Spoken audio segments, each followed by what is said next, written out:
Hello and welcome to the video tutorial on how to create Google Slides in Google Drive. To get started, log into your Google Drive and find the location you wish to store the Google Slides you will be creating. Once you are there, right-click on the screen.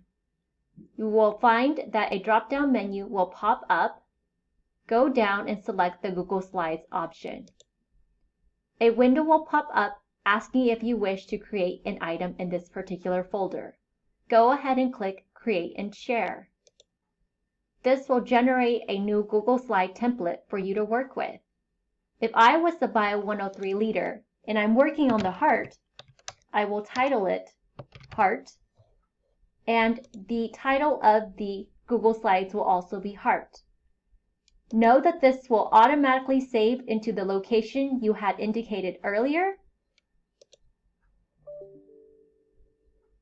And that is how you generate and create Google Slides in Google Drive.